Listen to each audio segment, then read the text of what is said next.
Our show is about how leaders evolve to create a better future. A key component of that evolution is their ability to challenge the assumptions that form their mindset. For better or worse, the consequence of a predicting brain is that it runs on assumptions. And an assumption is something we believe to be true without objective evidence. An assumption could, of course, be based on something that was true in the past, and it could be partially true today.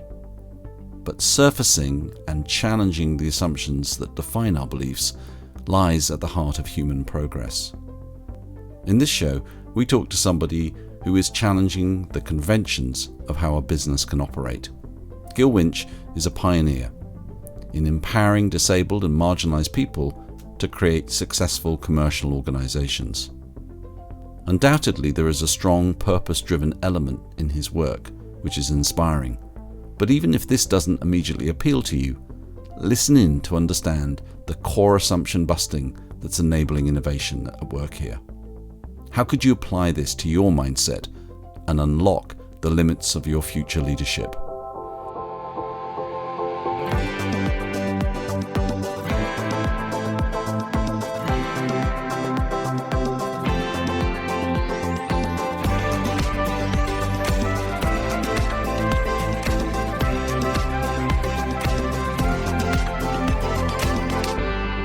Hi, friends, and welcome to the Evolving Leader Podcast, a show born from the belief that we need deeper, more accountable, and more human leadership to confront the world's biggest challenges. Thank you for joining us today. My name is Scott Allender, co-host of the show, along with my colleague and friend, leadership expert, John Gomes. John, how are you feeling today? I'm feeling really good. I had a lovely weekend. I was lots of friends and family around me over the weekend, which made me feel really connected, which is great. And the week's already started off well, so it's I'm feeling very optimistic. How are you feeling, Scott? I'm feeling optimistic as well, and I'm feeling grateful for the weekend. I got out in the garden a little bit, and it was very spring-like, and so I did some of that, and it's always good to kind of get your hands in the soil and kind of get out of your own headspace for a minute and just get to tinker around. At least I find a great bit of renewal doing that. So I feel energized. It's still early here on a Monday. I don't think we've ever recorded a show early on a Monday, but here we go. We'll see how it all comes together. It's an experiment, but I think it's going to be a great show, and I'm super curious to talk to our guest today. Today we are joined by Gil Winch. Gil is an organizational consultant and speaker with 30 years of experience working with some of Israel's largest organizations. He has also served as a personal consultant to CEOs and leaders of large organizations, such as the Israeli National Chief of Police. And after learning about the extreme worldwide unemployment of people with severe disabilities, he began researching and developing a unique model that enables people with disabilities to achieve regular productivity in free market businesses at regular market wages. In 2008, he founded CY, an outsourcing services call center and for-profit social business that was staffed and managed primarily by previously unemployed disabled people along with other marginalized populations. And for the past 12 years, CY's hundreds of employees have proven to be as productive and more engaged than other workers. And CY demonstrates how a managerial model and corporate culture focused on finding and nurturing potential could benefit companies everywhere, allowing them to identify and employ the millions of people who are all too often overlooked by traditional screening and hiring approaches. He's the author of Winning with Underdogs: How Hiring the Least Likely Candidates Can Spark Creativity, Improve Service, and Boost Profits for Your Business. Gil, welcome to The Evolving Leader. Thank you so much for having me. Gil, welcome to the show. How are you feeling today? I'm feeling pretty good, I have to say. I also really enjoy a good weekend. And I have two Wiesla dogs, which I spend a lot of the weekend outside with. And that's sort of my yoga and rejuvenating practice. I run a bit, they run a lot. And And yeah, family, John, like you said, being surrounded by family is the best thing, and I'm really happily married, so weekends are great. Brilliant. Can we start with your personal story? What led you to found the company? What was the inspiration? When you had some personal health challenges, I think that was a precursor to all of this. But can you take us a little bit back to that moment and give us a sense of your origin story in this course of your life? Yeah. When I was 40, my wife said, you should go and have a checkup, because apparently that's what you do when you're 40. I was feeling perfectly fine. I went to have a checkup. I completely forgot about it. But a few days later, the doctor called back somewhat concerned and asked me to come right in. And I said, sure, I'll make it next week. He said, no, I need you to come right in. I have to say, a lot of doctors aren't very good at telling people bad news. It comes out a bit accusatory, sort of. So he says to me, do you know what you have? And I said, no, I don't think I have anything, do I? He said, no, you have cancer, and it's all over, and it's terminal. We don't know how to cure that kind of cancer. I think that was his version of softening the blow. So I can't really think of the version without softening the blow, but I think that was his version of, I'll do it gentle. And I remember what I said, because I remember feeling angry, and then I said, all right, if I was Bill Gates, what would you be telling him to do?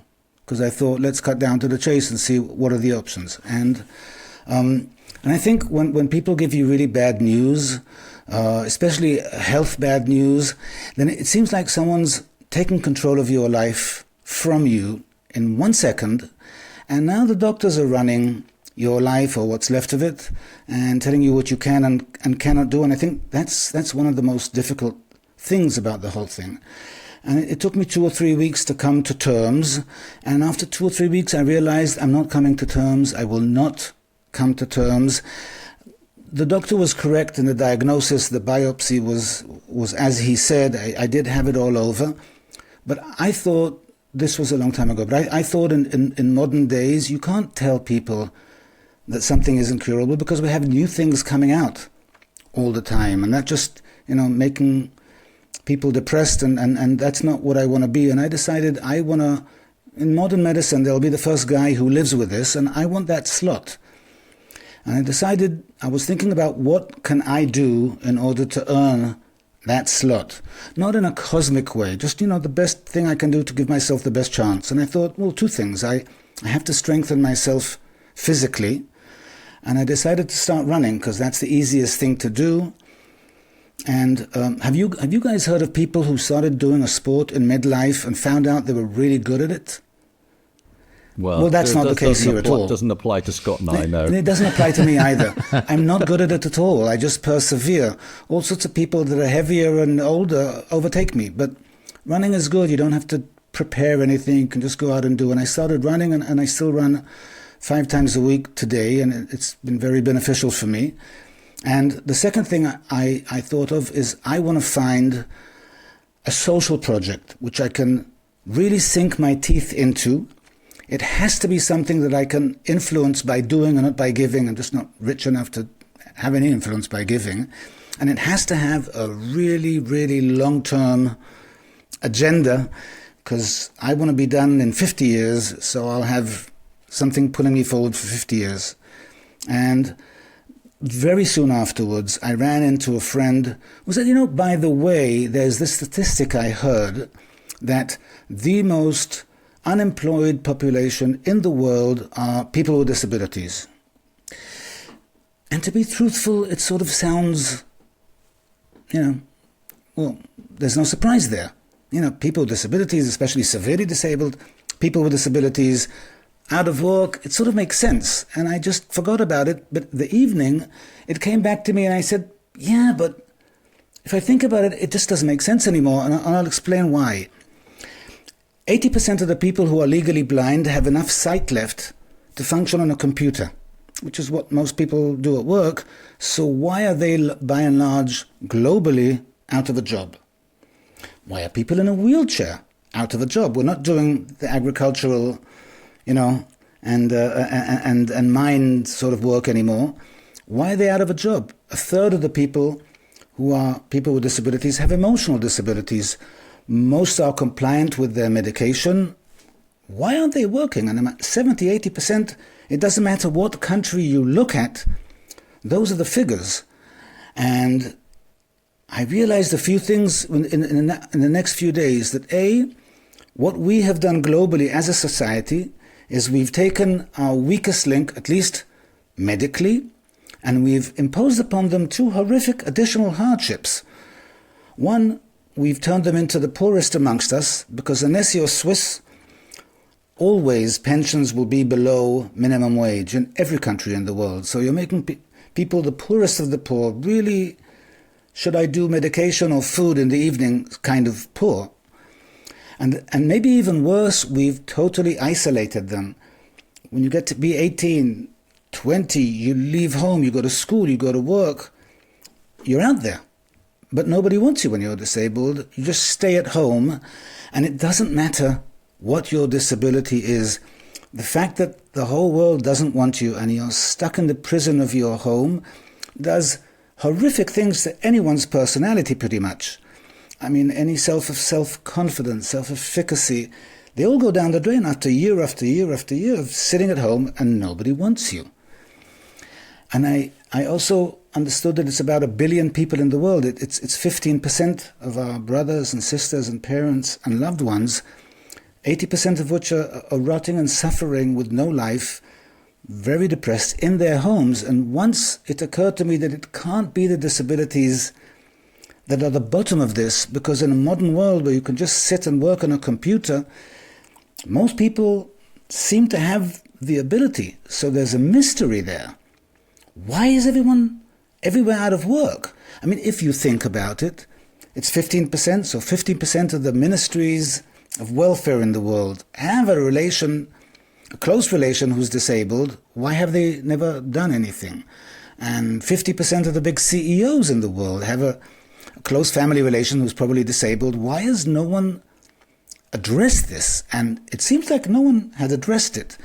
And I realized back then, this was 22 years ago, that I'd found my slot. I found the thing I want to change. And I decided, I told my wife, what we're going to be doing is we're going to be changing the world as far as it comes to disability inclusion in the workplace. And that's the mission. And sort of that set me off. I came up with a very easy 3-step plan, which totally didn't work, by the way, but it sounded correct. And I started working on that plan. I stopped being a consultant and I started doing this, and that's what I've been doing since. Tell me more about what it was. I'm listening to this, you're going through this very difficult medical journey of your own. You've been given this news. You've decided, you're going to become the person that overcomes this thing. I could see a lot of people being myopically focused on that. What was it about hearing these stats at that moment in your life that unlocked this sense of great purpose and mission for rectifying this problem? I don't know, but I can tell you what happened. For about 2 or 3 weeks after I was diagnosed, I was very, very depressed. My kids were like 2 and 6, and I thought, wow, this guy's giving me a year or two tops. I'm never gonna see them married or grown up, or what they're gonna be looking like. And I was very, very, very sad and in mourning, I think, for 2 or 3 weeks. But that's not who I am as a person. I've always been really, really optimistic and happy as a person. And one day I woke up and I wasn't scared anymore, and I wasn't angry anymore. I wasn't afraid anymore. I was just really, really angry, mainly at myself for buying in to what the doctors were saying. They have their own experience. I can make up my own experience, and I don't care about what happens to 99.9% of people with this. I only care about what happens to me in a selfish kind of way. And I thought that there are things that I can do to make cancer's life really difficult. And that's improve the physical and emotional state. And I thought there's certain amounts of love that cancer might have a hard time negating. And from that point onwards, I didn't and I haven't spent any time worrying or contemplating what if. I'm I have to take care of my cancer insofar as I need to get to hospital once every now and then. I had treatments along the way once, and I have to keep an eye on it, but it's totally not part of my life. It doesn't occupy me. I don't lose any sleep whatsoever. It's something that needs to be taken care of, like any kind of medical situation that you live with, and I'm living with it. It's not running or managing any aspect of my life. And after a year, I think other people around me felt the same. It took them a year to get that confidence as well, but it's been 22 years. I think I proved the point of who's running the show, and at least as far as cancer and me. I love that framing about making cancer's life hard. I think that's really interesting. That's my job. So we're not here to talk particularly about that specific side of things, but I'm sure our listeners are fascinated to know how that changed you as a person. I think you've answered that in part, but the good news is that you're here after 2 decades. Yes. And but what I'm interested in is how that way of thinking changed you. Because obviously you were somebody who was optimistic and highly driven and successful in your previous career. How do you think this way of thinking about yourself changed you as you moved forward? I think in a few ways, most of them subtle, to be honest, because I just think it made me more me in a pronounced sort of way. It humbled me insofar as I realized I'm taking on something that's not been done before, so I'm going to have to make an awful lot of mistakes and live with them happily. Otherwise, I'll start trying to cut them down, and then the progress will be cut down. And I was never the ruminating type, so I can easily make mistakes, figure out what I did wrong, and just move on. I don't sit and ruminate. Why did I? Didn't I? I didn't. Right, move along. So it made me more sort of that way, but it made me, I think, really, maybe in some way I felt that every person I managed to get out of his home and into the workplace is another year or month or whatever. And driving this mission is driving my life and my health sort of in some kind of a way, so that there's nobody there that can actually stop me or cause me to hesitate in any kind of way, because my life, as far as I'm concerned, is dependent upon keeping up with this mission and moving it forward. But it's not a motivator I have to repeat to myself. It's just somewhere simmering at the bottom of things. So it caused that, and I think the most important thing that happened, and it's a huge gift, when you think about your own death, which is never fun, I came to the understanding that it's not, the weekends or going abroad, or it's the everyday I don't want to miss. And that means that I should really be enjoying every day, because shit happens. So it really gave me, and I think the people around me, a much deeper satisfaction and appreciation of everything we have, which is a lot, and the wonderful life I have, which is a lot. And it just made me ever so much happier than I was before. And I was a happy guy, but it just made me very happy, I think. So take us to the launch of CY. So you found your mission. You're going to solve this problem. You mentioned a few moments ago that you came up with a model and it failed. So let's start there, because I'd love to hear how. I had a 3-step plan. It was a model, a 3-step plan of how to change the world. Step 1, find out the real reasons people with disabilities are out of a job globally. Step 2, put together a managerial model that will address each of the reasons you've heard. And step 3, open a showcase that will prove the efficiency of your model, i.e., open a business, not a foundation, because people will say, yeah, it's not real, it's a foundation. You get donations. No. So open a business. It's a social business. I'll explain that in a sec. But open a business that you will be able to prove regular productivity with. So we're a call center because there are always many teams doing exactly the same as our teams, and you can see everyone and everything. You can't hide anyone, so nobody will argue with me about the regular productivity. Staff it for the first few years, and we were 100% people with disabilities who were previously unemployed, and try and survive in the difficult business world with those teams and that model. Now, a social business means that we don't pursue maximum profit, and we don't strive for maximum profit. We have to make a profit because we can't get donations and are not rich enough to subsidize. But it can be a modest profit. The profit is there to enable us to hire more people, further the social mission. No one in the company can earn more than 5 times the lowest salary in the company. And we don't have anybody at 5 times because it's only been 16 years. We'll get there. But everybody has a normal but modest salary.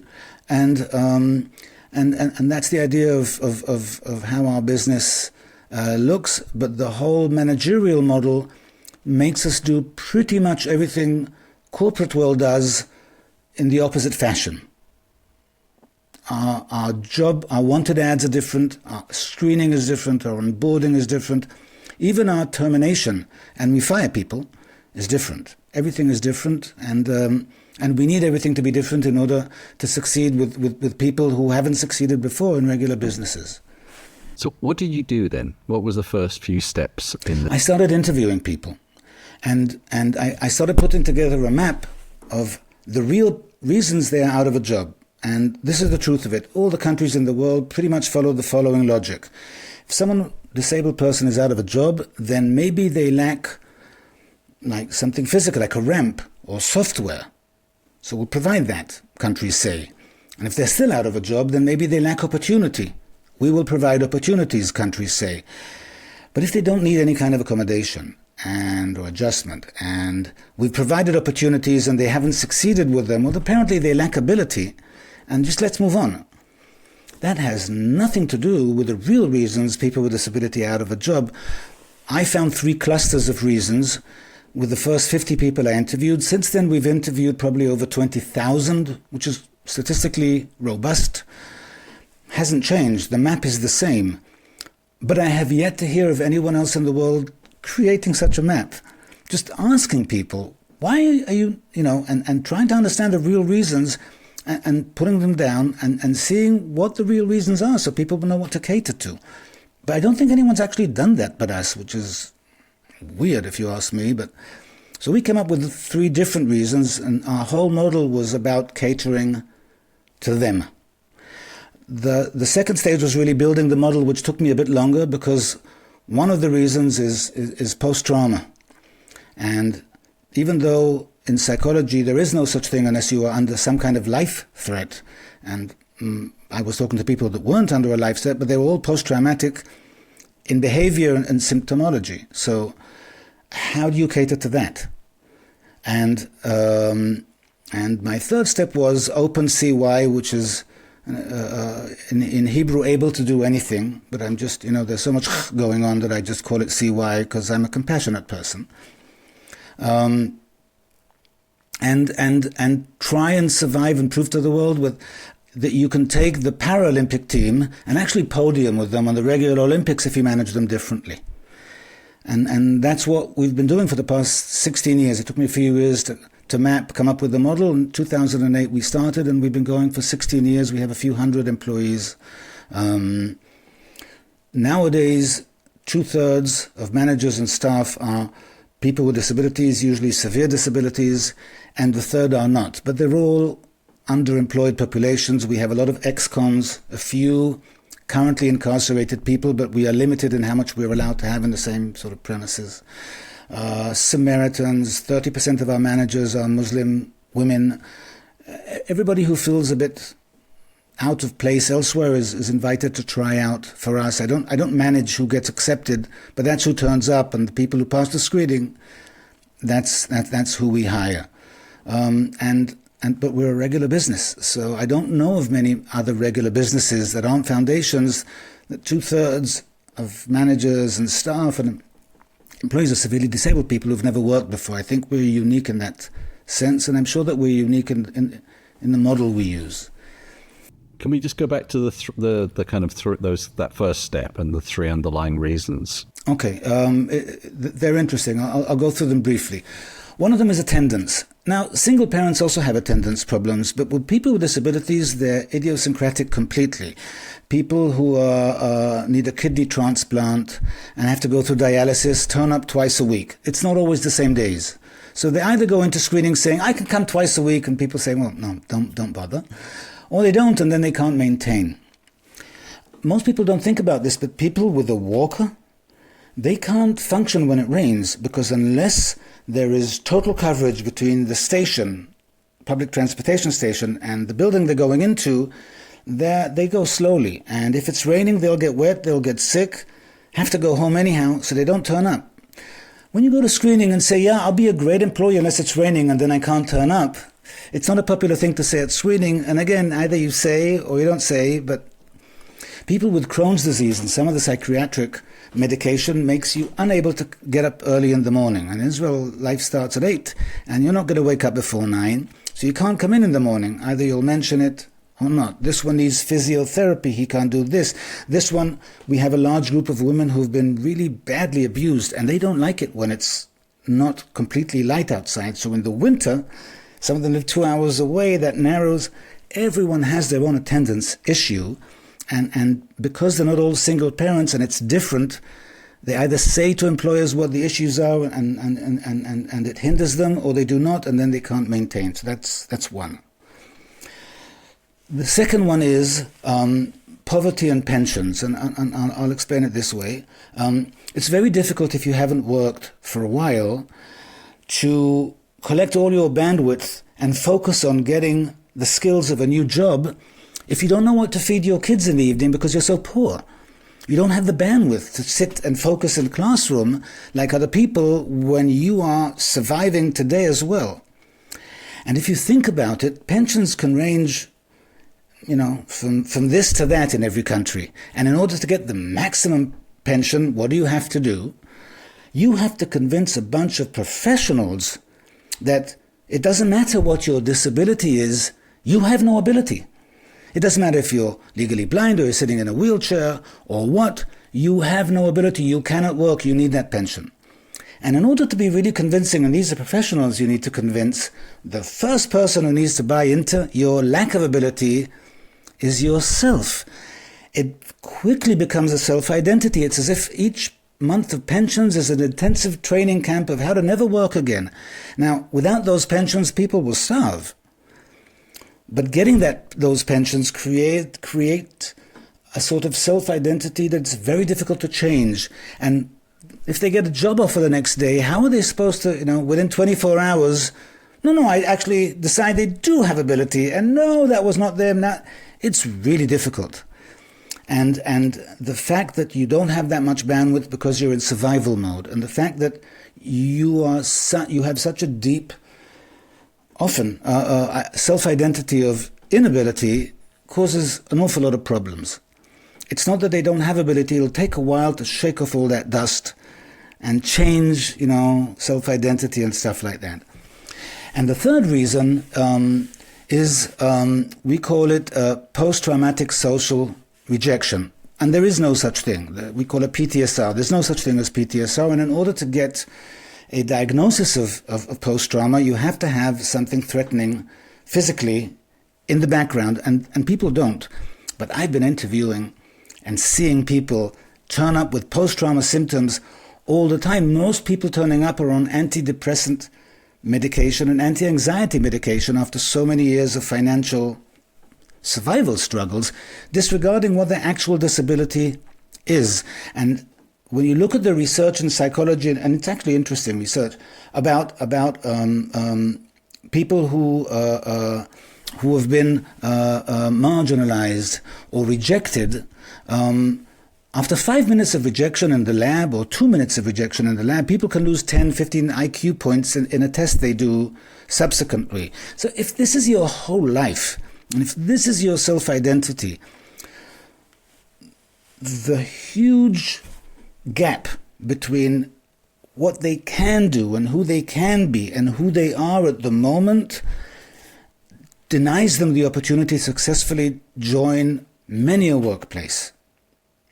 And those are the three reasons, and I can even add sort of a fourth, because we found that people time and again are getting opportunities that are not only irrelevant to them, they're detrimental to them.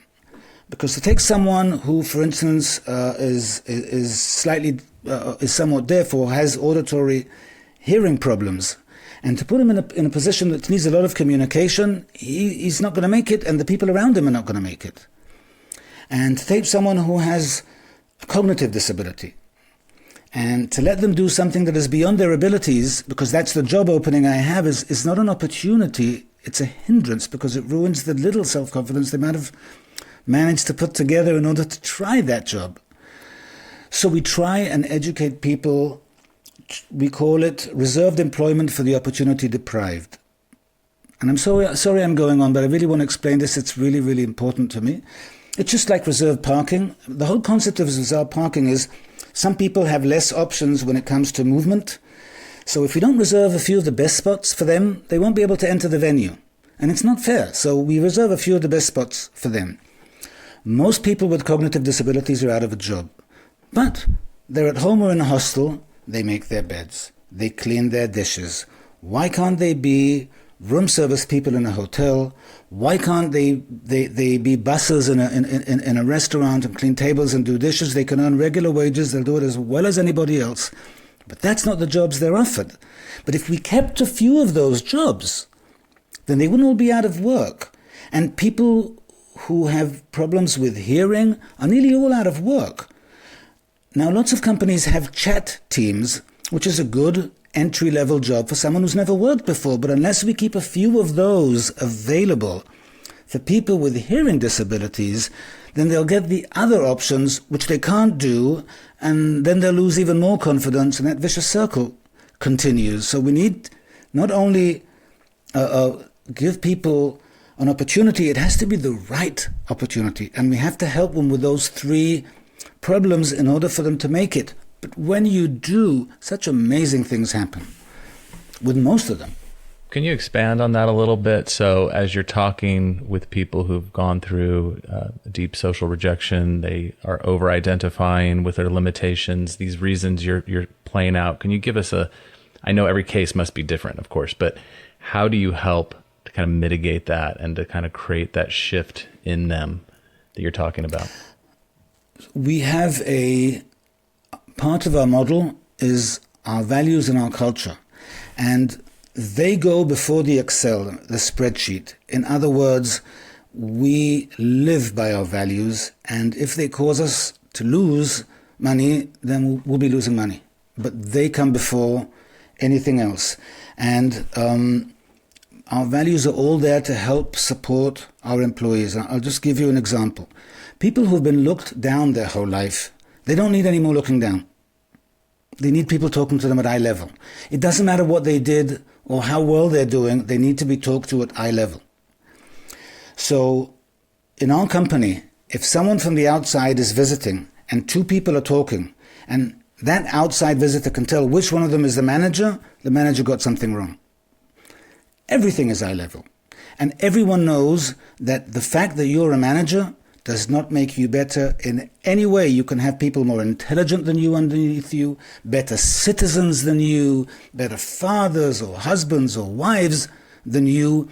You have one thing that serves you as a manager. You get to make decisions. But you're not better than anyone. You can't behave better than anyone, and you can't give anyone that impression. And it's modeled down by me. I always talk to people an eye level. That would be one component. Another component is that this is my own idiosyncratic belief, but since we've been apes and then hominids, and for the past 100,000 years, Homo sapiens, we have always provided within a tribe a few tens of people, and within a tribe, everyone knows you. At least some of the people care for you as an individual. Everyone is needed and everyone has a job and a space. You can have people hating you in a tribe, but there are always those who love you. And we've evolved to provide and spend our days in a tribe. It's only the past 200 years since the Industrial Revolution we leave our homes and we go and work for others where there's no caring, there's no knowing, and at the best case, we're an asset. And that's not who we are as a species, and that's why more than 70% of us suffer emotionally at work from harassment or no work-life balance or being belittled. And I always say, it doesn't matter how rich your company is and how plush the leather chair you're sitting in is, how wonderful the cafeteria, if while you're sitting there and eating your ice cream, you're being screamed at and you feel so small.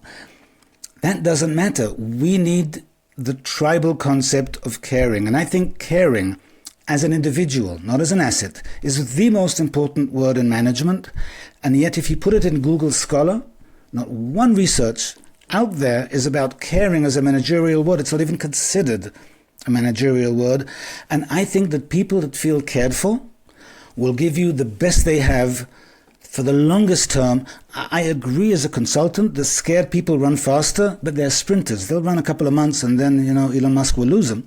But people who are happy and content and feel cared for will give you the best they have for the long term. And it's my job to make everyone below me felt individually cared for so they can make everyone below them feel individually cared for. And you have to provide them the time to get to know the people. You need to know them to care for them. You need to be able to say, so how was your daughter's test? And how is your uncle doing? And so that's a huge part of who we are. And we have those like other people have meetings, the whole caring thing. And we discuss it all the time. And when someone's not doing well, we ask, does he feel cared for? Does he feel that he has friends, and does he feel part of the clan? And I think that's how we've evolved, and that's what makes people happiest at work and the most engaged, and they are horrendously engaged. So I love this reverse screening process that helps you to identify the potential and overcome some of the natural biases that we have towards others. Can you talk us through a little bit about how you do that? Yeah, I always thought, even as a consultant, that the concept of choosing people you want to move forward to in the long term in such a lopsided, judgmental, cold affair that usually screening is, I wouldn't choose my wife or my spouse that way, like see them at their worst and see if I want to live with them. I want to see them at their best. And 92% of people who go through screening say that they felt pressure and they felt stress, and people aren't at the best when they're stressed. Now, some jobs need stress, so do stress. But, if every interview is stressful, if everything is one-sided and judgmental, you won't be seeing people at their best. And people with no confidence, you won't see them at all. So we call it the reverse screening process because we want to see people at their best, and everything we can come up with, think about, or even imagine that will make them feel better, will do. So, for instance, people know in advance exactly what they're coming in for, how long they're coming in for. They can come in with a friend, a counselor. They can come in with a dog, a parrot, the ones that live 70 years and sit on the shoulder. The dogs and parents are not allowed to help them out in the screening process, but they can be with them.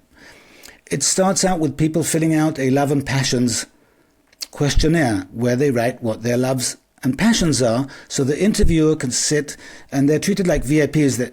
They have coffee or tea made for them. We're in Israel, it's coffee.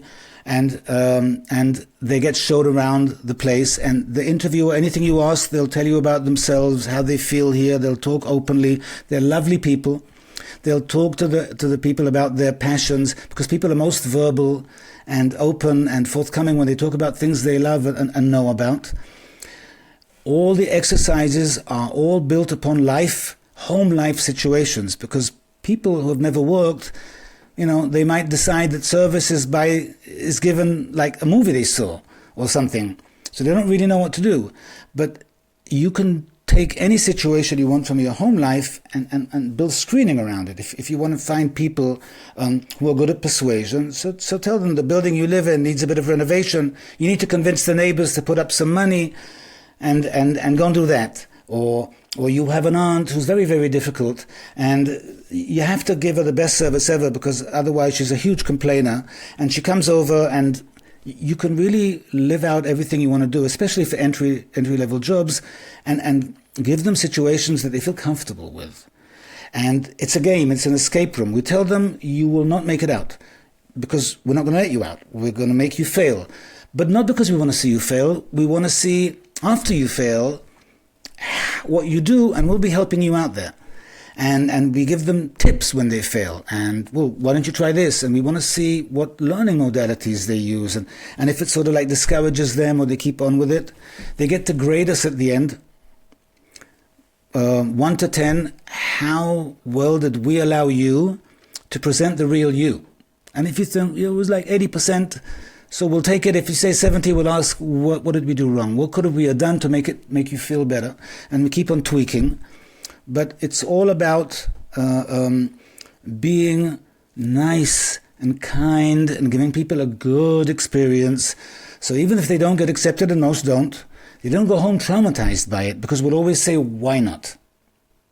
What are some other things organizations can and should be doing, particularly to surfacing and acknowledging biases they have in this process, right? The whether they're conscious or unconscious, the things that the organization's culture is doing to prevent access to jobs.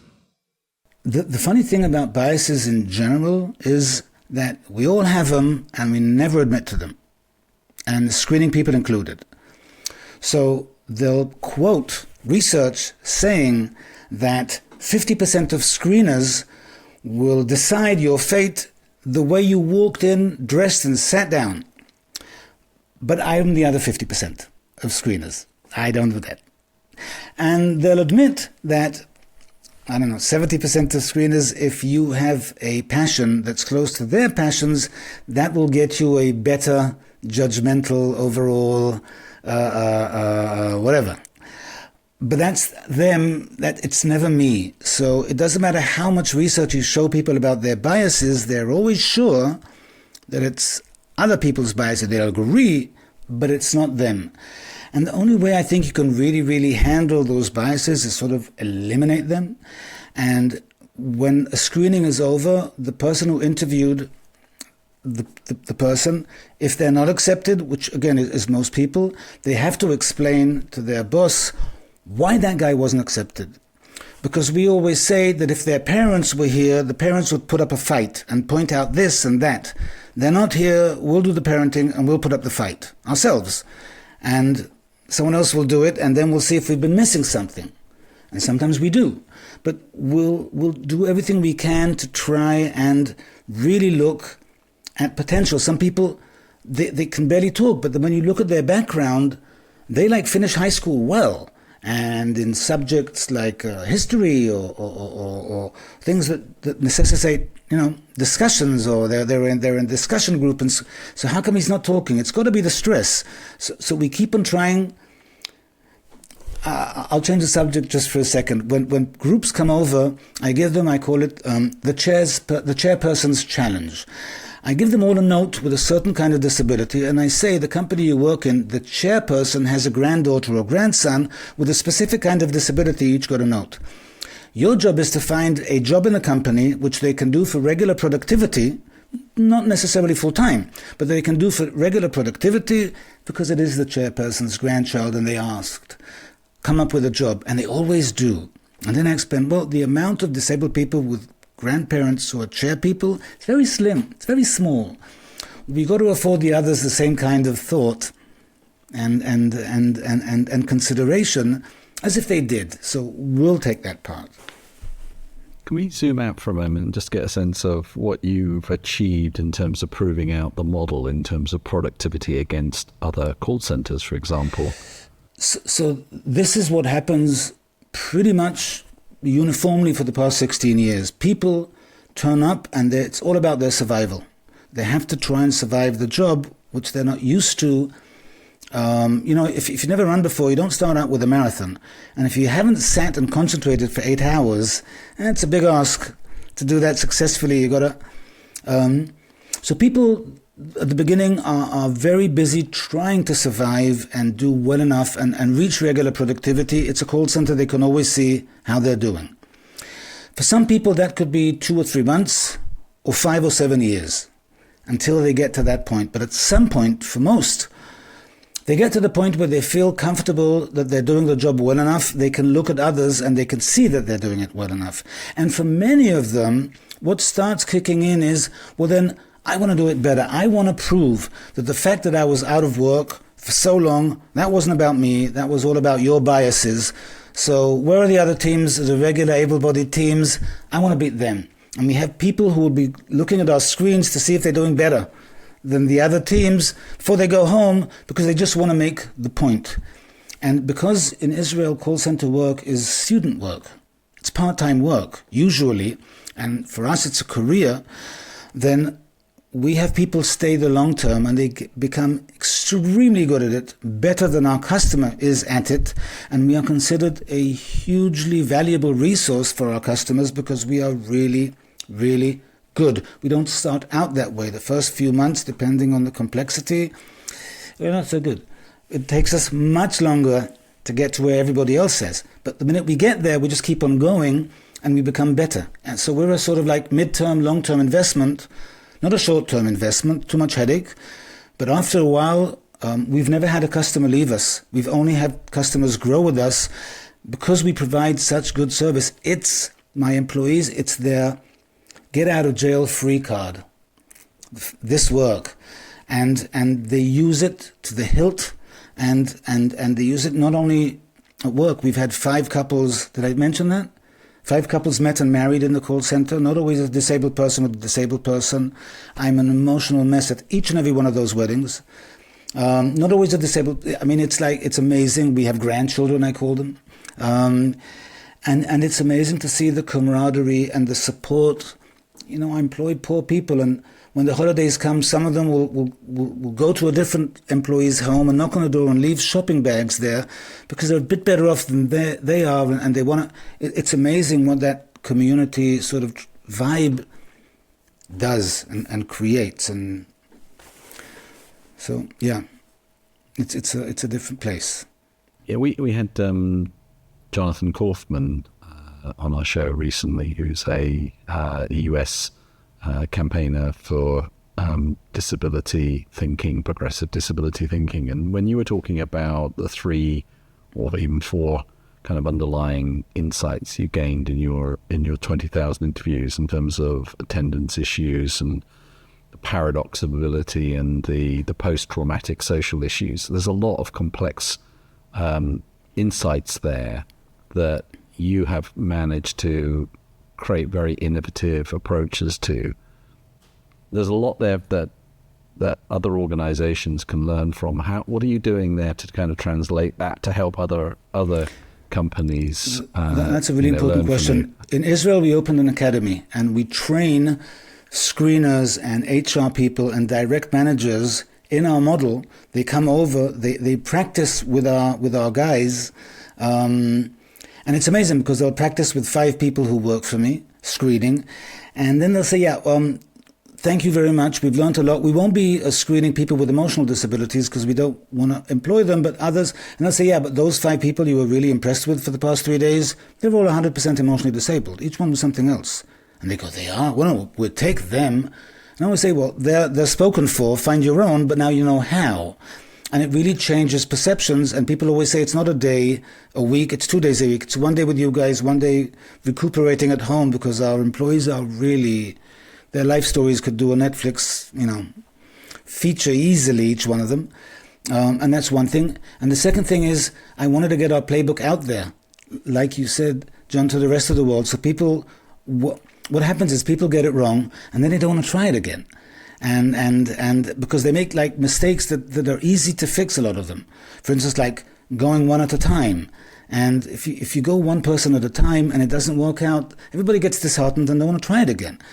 Take a group of 5 and 6, put them in a team, and 2 or 3 or 4 will make it, and then you'll have success you can build on, and embers you can blow on.